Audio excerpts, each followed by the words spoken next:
Kalau kita gendong anak kita menangis karena sesuatu, kita sibuk menunjuk ke yang lain toh, supaya tidak memperhatikan sakitnya atau kekecewaannya, lalu berhenti karena memperhatikan yang lain. Di kehidupan juga begitu. Orang yang sibuk memperhatikan kebaikan orang lain, lupa akan deritanya sendiri, lupa tentang sakit hati dan kekurangan-kekurangannya.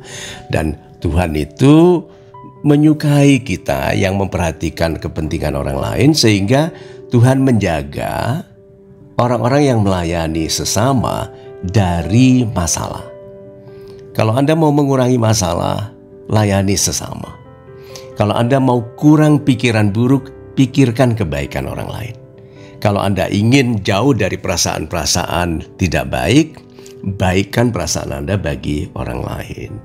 Nah, jadi sistem betul-betul bejana berhubungan.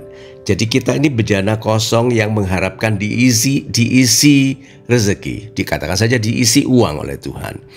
Nah, nyedotnya uang itu karena kita mengupayakan pemberian kepada orang lain. Sehingga Tuhan tidak sampai hati. Bejana kecil yang kita isi letih dengan uang sedikit-sedikit itu kosong karena kita membantu orang lain. Nah, itu akan diisi, dialirkan lebih. Gitu.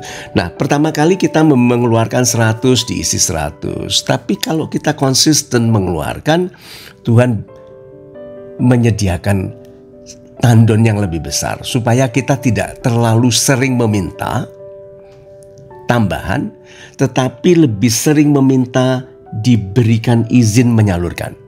Kalau kita punya uang mau memberi uang kepada pengemis nih, saat Anda berniat memberikan sumbangan, mencari yang bisa disumbang itu sulit. Kalau Anda siapkan deh 100 bungkus nasi untuk orang-orang di pinggir jalan yang selama ini kita lihat bekerja menyapu jalan atau apapun. Waktu Anda sudah siapkan 100 bungkus, Anda cari mereka. Sulit. Tidak selalu ada. Entah bagaimana, tetapi itu mekanisme ujian kita di dalam bersedekah, di dalam membantu orang lain. Nah, jadi kalau Anda ingin dihilangkan beban, hilangkan beban orang lain. Karena orang yang berusaha menghilangkan beban orang lain akan dibebaskan bebannya.